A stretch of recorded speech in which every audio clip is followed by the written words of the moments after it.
ఎవరి యొక్క నియతి వల్ల అంటే ఎవరి యొక్క ఆజ్ఞ వల్ల సూర్య చంద్రాదులు పంచభూతాలు గాలి నీరు అగ్ని ఇవన్నీ కూడా వారి వారి యొక్క నియతిని అనుసరిస్తూ ఉన్నాయో ఆయన్నే పరమేశ్వరుడు. ఆ పరమేశ్వరుడే సాక్షాత్తు రామచంద్రమూర్తి ఈశ్వరుడు. ఆయనే నారాయణుడు. నారాయణాద్రుద్రో జాయతే నారాయణాదింద్రో జాయతే నారాయణాద్ బ్రహ్మా జాయతే నారాయణ మనస్సేంద్రియానిక అని మనకి వేదం చెప్పబడుతుంది. అటువంటి నారాయణమూర్తి దుష్ట శిక్షణ శిష్ట రక్షణ అందరినీ కాపాడడానికి మానవాళికి ఉద్ధరింపబడడానికి అవతారములలో రామావతారం విశేషమైనటువంటిది. ఆ రామావతారం అంతా కూడాను రామాయణం అంతా కూడాను చరిత్ర సాక్షాత్తు ఇలా జరిగిందో అది దాన్ని ఎవరు కల్పించినటువంటి విషయం కాదు. రామచంద్రమూర్తి ఉండగానే రామాయణం రాశారు వాల్మీకి. అలాగే ఈ అధ్యాత్మ సాక్షాత్ అమ్మవారు చెప్పినారు. ఇదంతా కూడా సత్యమైనటువంటిది. దీంట్లో ఏమాత్రం కల్పితాలు లేవు. ఈ అధ్యాత్మ రామాయణం అంతా కూడాను తత్వానికి సంబంధించినటువంటి సాక్ష్యం దొరికి అంతే అది మొత్తం కూడాను అని మనం మొన్న చెప్పుకున్నాం. నిన్న మనం శ్రీరామ హృదయం అనేటువంటి పేరుతో రాముల వారు సీతాదేవి హనుమత్ సంవాదాన్ని సాక్షాత్ ఈశ్వరుడు శివుడు పార్వతీదేవి చెప్పినారు. ఈ రోజు నుంచి రామాయణం బాలకాండ ఆయన లీలలు దానికి ఉన్నటువంటి తత్వం ఇవన్నీ కూడా ఈ రోజు నుంచి ఆరంభమవుతుంది. సో రామావతార రహస్యం రాముడు ఎందుకు అవతరించవలసి వచ్చింది అనే విషయాన్ని ఈరోజు ఆరంభమవుతుంది. అందరూ కూడా నమస్కారం చేస్తూ శ్రద్ధగా వినండి. పార్వత్యువాచ ధన్యాస్మ్యనుగృహీతాస్మి కృతార్థాస్మి జగత్ప్రభో విచ్ఛిన్నో మే సందేహః గ్రంథిర్భవతు అనుగ్రహాత్ తన్ముఖాచరితం రామం తత్వామృతరసాయనం పిబంత్యామే మనోదేవ న తృప్యతి భవాపహం. శ్రీరామస్య కథా తత్వః శ్రుతా సంక్షేపతో మయా ఇదానీం శ్రోతుమిచ్ఛామి విస్తరేణ స్ఫుటాక్షరం. అమ్మవారు స్వామి అడుగుతున్నారు, స్వామి నిన్న మీరు శ్రీరామ హృదయం చెప్పినారు. ఆ శ్రీరామ హృదయం విన్నంతనే నా యొక్క మనస్సు చాలా తృప్తి పడింది. నా హృదయంలో ఉన్నటువంటి సందేహ గ్రంథి విచ్ఛిన్నో మే సందేహ గ్రంథిర్భవదనుగ్రహ. అనుగ్రహం వల్ల సంశయ గ్రంథి ఏదైతే ఉందో రాముడి ఉన్నటువంటి సంశయ గ్రంథి అది పటాపంచలేదు స్వామి. అయినప్పటికీ ఇంకా రాముడి యొక్క తత్వం వినాలి, రాముడి యొక్క చరితాంసారమును ఇంకా నేను స్వీకరించాలని అమృత స్వరూపమైనటువంటి రామాయణం అని అమ్మవారు కోరుతున్నది ఇంకా చెప్పమని. అప్పుడు ఈశ్వరుడు చెప్తున్నారు. శ్రీ మహాదేవ ఉవాచ శృణుతే విప్రవక్ష్యామి గుహ్యాత్ గుహ్యతరం మహత్ అధ్యాత్మరామచరితం రామేణోక్తం పురా మమ. దేవి, తప్పకుండా రాముడి గురించి అడగడము నేను చెప్పకుండా ఉండడం అనేటువంటిదా? రాముడి గురించి అడగడం అంటే నా మనస్సు ఎంతో ఆనందం జరుగుతుంది. రాముడిని చెప్పాలి అనేటువంటిది నా హృదయం కూడా ఎప్పుడూ తహతహలాడుతుంది. చెప్తాను, శ్రద్ధగా విన్న చెప్తున్నాడు ఆ పరమేశ్వరుడు. పూర్వము నాకు సాక్షాత్ శ్రీరామచంద్రుడే చెప్పినాడు రామ తత్వాన్ని. ఆయన తత్వాన్ని ఎవరు? ఈశ్వరుడికి రామచంద్రుడు చెప్పినాడ. అధ్యాత్మ రామచంద్రం రామేణోక్తం పురామణ.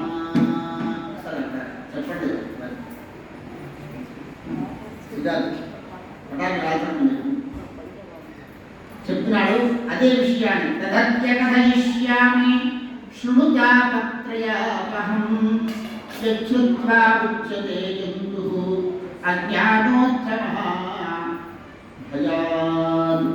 చాలా రహస్యమైనటువంటి తత్వం అంతా కూడాను సాక్షాత్ రామచంద్రుడే నాకు చెప్పినాడు. అటువంటి రహస్యమైనటువంటి ఈ అధ్యాత్మ రామాయణ నేను నీకు చెబుతూ ఉన్నాను, వినమని చెబుతూ సావధానతలు వినము అని చెబుతూ ఉన్నారు. జీవుడు ఈ యొక్క అజ్ఞానాన్ని మహాభయం నుండి ఈ యొక్క రామాయణాన్ని వింటైతే ముక్తిని పొందుతాడు. గొప్ప ఐశ్వర్యము, దీర్ఘాయుష్యము, పుత్రపౌత్రాది వృద్ధి అంటే కామ్యములు కూడాను అధ్యాత్మ రామాయణం వినినంతనే, పారాయణం చేసినంతనే ఆ తాపత్రయాన్ని వారి ముఖ్యులను పెరుగుతూను, పుత్రపౌత్రాభివృద్ధి కలుగు, కామ్యములను నెరవేరును అని చెప్తూ ఉన్నాడు. ఒకనాడు రావణాలు అనేక రాక్షస గణములతో భారములతో పొందిపోయిన భూదేవి రావణ రాక్షసుల యొక్క విషయములు దురాంగతములకి ఆ భూదేవి హడలిపోయింది. ఏం చేయాలని తోచడం లేదు. పాపాత్మ యొక్క భారం పెరిగిపోతుంది. సాధువుని తర్వాత ఋషులను అందరినీ కూడాను రావణాసుడు ఇబ్బంది పెడుతూ, స్త్రీలను ఇవన్నింటినీ కూడా ఇబ్బంది పెడుతూ ఉన్నారు. భూదేవి పాపభారమును పోయలేక గోరువును ధరించి దేవతలతో గుణజనులతో సహా బ్రహ్మలోకాన్ని వెళ్ళిందట. వెళ్ళి ఆమె యొక్క గోరునంతా కూడా వెలిగిస్తూ ఉంది. తమ కలిగిన సమస్త దుఃఖమును మీరు కమలాసుడు బ్రహ్మను నిలుపుతూ ఉందట. అతడు అంత ఒక్క ముహూర్త కాలం ధ్యానమగ్నుడై తన మనస్సులో ఆమె దుఃఖ నివృత్తికి తగిన ఉపాయం తెలుసుకున్నాడు. అతడు సకల జీవులను సృష్టించువాడు కదా, అతనికి అన్నీ తెలుస్తాయి. బ్రహ్మదత్తులే విషయం అంటూ లేదు కదా. ఆ తర్వాత అక్కడ నుండి ఆ భూదేవి సమస్త దేవతలను తీసుకుని ఇక్కడికి వెళ్ళారు. సాక్షాత్తు క్షీరసాగరానికి వెళ్ళారు. వెళ్ళి విష్ణుమూర్తిని ప్రార్థన చేసినాడ. అఖిల లోకాంతర్యామి, షడ్వికార రహితుడు, సర్వజ్ఞుడు, సర్వనియామకుడు భగవాను శ్రీహరి అత్యంత నిర్మలమైన భక్తితో ఆనంద బాష్పములతో సహా అన్ని స్వచ్ఛమైన పదములతో పురాణ స్తోత్రములతో ఆ ప్రభువును బ్రహ్మదేవుడు స్తుతించినాడు. అంతగా ఆ స్వామి ఆ స్తుతికి కలిగినటువంటి వాడి వేల కొలది సూర్యుని యొక్క ప్రకాశం ఏ విధంగా ఉంటాడో అంతటి ప్రకాశముతో దేదీప్యమాడి భగవానుడు శ్రీహరి తన దివ్య తేజస్సుతో సమస్త దిశలందరి కూడా అంధకారము తొలగించే విధంగా తూర్పు దిశయందు ప్రకటితమైనాయట.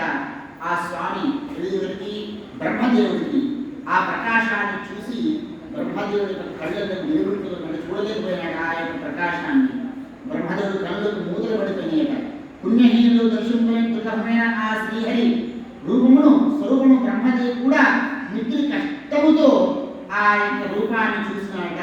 చూసి స్వామి రూపాన్ని మధురమైన చిరునవ్వుతో శోభిస్తూ ఉన్నాడట. ఆ స్వామి కమలరేకుల కమలములు కన్నులు, విశాలమైన కన్నులు, మనోహర నేత్రములతో ప్రకాశిస్తూ ఉన్నాడట. ఆ ప్రభువు కిరీట హార కేయూరములు కండలమును ధరించినటువంటి వాడై దండ కైలాది భూషణములు ధరించి సుశోభితుడై శ్రీవత్సము హృదయ శ్రీవత్స కౌస్తుభములతో విరాజిస్తూ ఉన్నాడట. స్నకాద మహర్షులంతా కూడాను ఆ స్వామిని స్తుతించుతూ ఉన్నారట. పార్శ్వదులు నిలవైపులా చుట్టి ఉన్నారట. ఆ దేవదేవుడు శంఖ చక్ర గదా పద్మ వనమాల విరాజితం. శంఖము చక్రము గదము పద్మములతో వనమాలి విరాజితుడై శోభిస్తూ ఉన్నాడట. ఆ స్వామి బంగారు యజ్ఞోపవీతమును పీతాంబరము ధరించి శోభిస్తూ ఉన్నాడట. లక్ష్మీదేవితోనూ భూదేవితోనూ కూడి గరుడుపై విరాజమానై ఉన్నాడట. ఆ స్వామిని చూసినటువంటి ఆ బ్రహ్మదేవుడు ప్రమానంద భరితుడై గద్దల కంఠముతో ఆ ప్రభువును స్తుతిస్తూ ఉన్నాడు. ఈ విధంగా నతోస్మితే పదం దేవ ప్రాణబుద్ధీంద్రియాత్మభిః యచ్చింద్యతే కర్మపాశాత్ భుజనిశ్చత్ నిత్యం ముముక్షుభిః మాయయా గుణమయ్యాత్మో సుజస్యవసిలుంపసి జగత్తేనతే లేప ఆనందానుభవాత్మనః తథా శుద్ధిర్న దుష్టానాం దారాధ్యయన కర్మభిః శుద్ధాత్మతా దేశసి సదా భక్తిమతాం యదా. దేవా, కర్మపాశం నుండి ముక్తులకు ముముక్షువులు తమ ప్రాణము, బుద్ధి, ఇంద్రియములు, మనస్సు చేత నిత్యము మిమ్మల్ని ఏదో విధంగా, అంటే కర్మ విధంగా కానీ, మానసికంగా కానీ, ప్రాణం చేత కానీ ధ్యానిస్తూ ఉంటారు స్వామి. అట్టి మీ చరణాలను నేను నమస్కరిస్తూ ఉన్నాను. మీరు మీ దృఢమైన మాయను ఆశ్రయించియే ఈ జగత్తు యొక్క ఉత్పత్తి, పాలన, లయమును మీరు చేస్తూ ఉన్నారు. కానీ జ్ఞానానంద స్వరూపులకు మీరు వీటిని అంటి ఉండరు. ప్రభు, మీ విమల యశస్సు ఎల్లప్పుడూ ప్రేమించు భక్తులు, భక్తుల యొక్క అంతఃకరణములు పరిశుద్ధములైనను. అయితే మరణ అంతఃకరణముల పురుషులు దాన అధ్యయన శుభకర్మను ఆచరించి కూడా ఈ శుద్ధిని పొందజాలి. ఈ యొక్క మాయ చేత మలిన మనస్సు, అంటే మలిన మనస్సు, ద్వేషభావం. మలిన మనస్సు అంటే ద్వేషభావములు ఉన్నటువంటి వారు. ఈర్ష్య, అసూయ, ద్వేష ఎవరి యందు ఉంటాయో వారు వేదములు చదివినప్పటికీ, శాస్త్రములు చదివినప్పటికీ, తర్కమీమాంసాలు అన్ని చదివినప్పటికీ, ఎన్ని విశ్వాసన పారాయణాలు చేసినప్పటికీ, ఎన్ని లలితాశాస్త్ర పారాయణాలు చేసినప్పటికీ వారి యొక్క మనస్సు పరిశుద్ధము అంటే భగవంతుడు హృదయమున ప్రకటనము కాడు అని మనకు చెప్తూ ఉన్నారు. నేను నా అంతఃకరణ దోషం తక్షణ నశింపజేయకు నేడు మీ చరణకములను దర్శించుకుని. అంతకుముందు కూడా బ్రహ్మాదేవతలను మేము మా అభివృద్ధికై మీ యొక్క చరణకములను సేవించి ఉన్నాము. అయితే జ్ఞానులకు మునిజనుల అపరోక్షానుభవనది తమ హృదయంలో నిరంతరం ధ్యానించని ప్రభు లక్ష్మీదేవి మీ వక్షస్థలమందు తన స్థానం పొంది ఉన్నది. అయినప్పటికీ మీ చరణముల పూజ సమయమున సమర్పించబడిన తులసీమాలని మీరు ఆ దేవి కన్నా ప్రియముగా చూసి, అంటే ఎవరైతే శ్రీ మహాలక్ష్మి కన్నా ప్రియమైన వాడు ఎవరయ్యా అంటే స్వామికి తన యొక్క చరణానందములు మనస్ఫూర్తిగా భక్తితో ఎవరైతే పూజిస్తూ ఉంటారో వారే స్వామికి ఇష్టులట. ఎలా? అతస్తత్పాద భక్తేషు తవ భక్తి శ్రేయోధిక భక్తిరేవాభివాచం వాంఛంతి తద్భక్త సారమే సారవేదిన. అతస్తత్పాదకమలే భక్తిరేవ సదాస్తు మే సంసారమే తత్తానా భేషజం భక్తిరేవతే అని చెబుతూ ఉన్నారు. మీ యందు భక్తి కలిగి ఉండడమే దివ్య ఔషధం. మనవులు వృద్ధి పొందాలంటే భక్తియే పరమాత్మము, భక్తి కన్నా మించింది లేదు కదా అని స్వామి స్థుతించాక బ్రహ్మదేవుని ఎదురుగా. అప్పుడు ఆ బ్రహ్మదేవుడు ఆయన బ్రహ్మదేవుని చెప్తూ ఉన్నాడు, నేను మీ కోరికకే ఏ కార్యం చేయలేను హరిశ్రీ అడుగుతూ ఉన్నాడు. అనగా అప్పుడు బ్రహ్మదేవుడు నిజ ఆనందముతో విధంగా చెప్తున్న ప్రభు కులస్థిరంగుడు విశ్రవసుని కుమారుడు, రావణాసుడు, రాక్షసుడు రాజు. అతడు నా వర ప్రభావం వల్ల అతనికి బ్రహ్మదేవుడు వరం ఇచ్చాడు కదా. మిగుల దురభిమాని అయి ఉన్నాడు, ధూర్తుడు. అతడు సమస్త విష్ణువును బాధిస్తూ ఉన్నాడు, సమస్తమైనటువంటి సాధువులను బాధిస్తూ ఉన్నాడు, ఋషులను బాధిస్తూ ఉన్నాడు, స్త్రీలను బాధిస్తూ ఉన్నాడు, స్త్రీలోకలను లోకపాలను పీడిస్తూ ఉన్నాడు. ఓ కళ్యాణ స్వరూప, నేను అతని యొక్క మృత్యువుని మానవుడి చేతికి ఉంచుతుంది. మానవుడు తప్ప అతని ఎవరిని కూడా చంపసాలి. కనుక స్వామి మీరు మానవ రూపము ధరించి ఆ దేవతల యొక్క శత్రువుడు, సాధువుల యొక్క శత్రువుడు అయినటువంటి వాడిని వధింపు అని కోరినాట ఆ బ్రహ్మదేవుడు.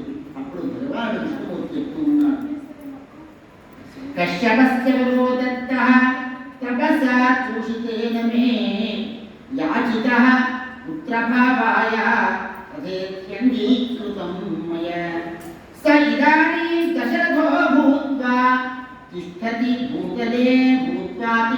భూతలే తస్యాహం పుత్రతామేత్య కౌసల్యా శుభే దినే చతుర్థ ఆత్మనేవాహం చతుర్థ ఆత్మనేవాహం సుజామి తనయో పృథగు అని చెప్తున్నాడు. అలాగే తప్పకుండాను పూర్వం నేను కశ్యపుడి యొక్క తపస్సుకు సంతసించి, అంటే కశ్యపుడు విశేషంగా తపస్సు చేశాక ఆ పరమేశ్వరుడు గురించి, ఆ నారాయణమూర్తి గురించి. అప్పుడు ఆ విష్ణుమూర్తి ప్రత్యక్షమే వరం అడగగా అతడు కోరుకున్నాడు ఏమని, స్వామి నీవు నాకు పుత్రుడిగా జన్మించాలి అని వరం కోరుకున్నాడు ఆ కశ్యపుడు. అప్పుడు నేను ఆ విధంగానే తథా ఓం తథా అవునుగా కానీ ఆ వరం ఇచ్చినాను అని పలికినాను. అతని ప్రార్థన స్వీకరించి ఇప్పుడు అతడు సాక్షాత్ కశ్యపుడే దశరథ మహారాజుగా అయోధ్య నగరమున విద్యమానై ఉన్నాడు. ఈ యొక్క భూమి అందు అతని ఇంట పుత్ర రూపమున వేరు వేరుగా 4 అంశములతో నేను ప్రకటన. అంటే నలుగురు ఒకడే, రామ లక్ష్మణ భరత శత్రుఘ్న అనేటువంటి ఏ అన్నదములైతే ఉన్నారో వారు వేరు కాదు, సాక్షాత్ నారాయణమూర్తియే. శుభదినములందు కౌసల్య మరియు ఇతర ఇరువురు తల్లులు కూడా 4 రూపములుగా వేరు వేరుగా నన్ను నేనే సృజించుకుంటున్నాను. అదే సమయమున నా యోగమాయ కూడా జనకుడి ఇంట సీతారూపమున ప్రకటితమవుతుంది. ఆమెను వెంటబెట్టుకుని నేను మీ కార్యమంతే శుభ్రపరచుకుని అని పలికి భగవానుడు శ్రీ విష్ణువు అదృశ్యమైన బ్రహ్మదేవుడు దేవతలతో ఈ విధంగా చెబుతూ ఉంటున్నాడు. విష్ణుర్మానుష రూపేణ భవిష్యతి రఘోకులే యూయం సృజధ్వం సర్వేపి వానరేష్వంశ సంభవాన్. విష్ణోః సహాయం కురుత యావస్థాస్తి భూతలే ఇది దేవాన్ సమాదిశ్య సమాశ్వాస్య చ మే దినం. యయో బ్రహ్మ స్వభవనం ఈశ్వర సుఖమాస్థితః దేవాశ్చ సర్వే హరిరూపధారిణః. అప్పుడు బ్రహ్మదేవుడు దేవతలందరికీ కూడా ఆజ్ఞ ఇచ్చాడు ఏమని, మీరందరూ కూడా మీ మీ అంశములతో వానర అంశములందు వానరులుగా జన్మించుము. విష్ణు భగవానుడు భూలోకమున ఉన్నంత వరకు కూడాను మీరందరూ కూడా ఆ స్వామికి సహాయం చేస్తూ ఉండవలను. ఈ విధంగా దేవతలను ఆదేశించినట ఆ బ్రహ్మదేవుడు. ఆ భూదేవిని కూడా ఓదార్చి ధైర్యం కలిగించి బ్రహ్మదేవుడు నిశ్చింతుడై సుఖముగా తన బ్రహ్మలోకానికి వెళ్ళిపోయాడు. ఇచ్చగా సకల దేవతలను కూడా పర్వతములను వృక్షములను ఆయుధములుగా చేసుకుని యుద్ధముల నుంచి మహాపరతంత్రులు వానరులుగా రూపము ధరించి భగవంతుని సహాయపడి ఆ స్వామి రాకులకి నిరీక్షించుతూ అక్కడ నివసిస్తూ ఉన్నారట. ఎవరు? కిష్కింధలో వానరులంతా కూడాను దేవతలంతా కూడా వానర రూపాన్ని ధరించి ఉన్నారట. అప్పుడు మహాదేవుడు 3వ సర్గంలో రామయ్య అవతార ఘట్టం ఆరంభమవుతుంది. శ్రీ మహాదేవం వాచ అధరాజా దశరథః శ్రీవాన్ సత్యపరాయణః అయోధ్యాజగత్ వీరః సర్వలోకేషు విశ్రుతః. అప్పుడు ఆ పరమేశ్వరుడు నారాయణమూర్తి ఒకనొక సమయంలో సకలలోక ప్రసిద్ధుడు శ్రీమంతుడు సత్యపరాయణుడు అయోధ్యాధిపతి వీరవరుడు మహారాజు దశరథుడు పుత్రులు లేని కారణమున దుఃఖితుడై ఉన్నాడు. అప్పుడు అతడు తన కులగురువైనటువంటి ఆచార్యుడు వశిష్ఠునికి నమస్కరించి విధంగా పలుకుతున్నాడట దశరథ మహారాజు. అతనికి బుద్ధిలో ప్రవేశించాలి, ఫస్ట్ బుద్ధిలో ప్రవేశించాలి కదా. ఇప్పటివరకు ఎన్నో సంవత్సరాలు, అప్పటికి 60,000 సంవత్సరాలు అని ఆయన సంతానం లేదు దశరథుడు పరిపాలించి. అప్పటికి 60 సంవత్సరాలు అంటే ఆ కాలంలో.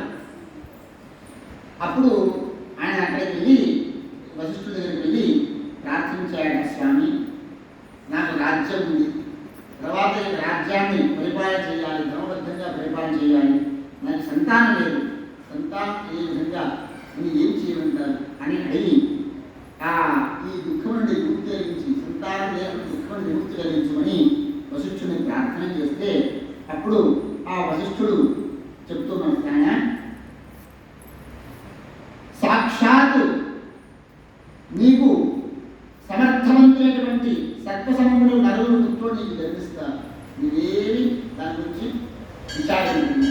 నువ్వు వెంటనే శాంతాలే భర్త అయినటువంటి తపోధనుడు ఋష్యశృంగిని పిలిపించి మాతో పాటుగా అతని ద్వారా పుత్రకామశక్తి అను యజ్ఞమును అనుష్ఠించు అని వశిష్ఠుడు దశరథునితో చెప్పినాడు. అప్పుడు దశరథుడు కూడా ఏమాత్రం కూడా ఆలస్యం చేయక తన యొక్క ఆజ్ఞను శిరసా వహించి ఋష్యశృంగుడిని పిలిపించినాడు. మంత్రులతో కూడి పవిత్రుడై పాపరహితుడైన మునిజనముల సహాయంతో యజ్ఞమును ప్రారంభించినారట. యజ్ఞానుష్ఠాన సమయమున శ్రద్ధతో అగ్ని యందు ఆహుతిస్తూ ఉన్నాడు. శ్రద్ధతో చేస్తూ ఉన్నాడ యజ్ఞము. ఆ స్వామి వెంటనే ఆ యజ్ఞ ప్రభావం వలన తప్తకాంతులు వెలుగును చూపుచు హవ్యవాహనుడు భగవానుడు యజ్ఞపురుషుడు అవు అగ్ని సువర్ణ పాత్ర యందు బంగారు పాత్ర యందు పాయసం తీసుకుని ప్రకటమై దశరథుని చూసి విధంగా చెప్తున్నాడు, రాజా ఇది దేవతలచే తయారు చేయబడినటువంటి పుత్రప్రదాయనకు దివ్య పాయసం. దీనిని తీసుకును, దీని ద్వారా నీవు సాక్షాత్ పరమాత్మని పుత్ర రూపంలో పొందగలుగుతావు, ఇందులో ఎటువంటి సందేహం లేదు అని చెప్పి ఆ అగ్నిదేవుడు అతనికి పాయసానికి అంతర్ధానైనాడు.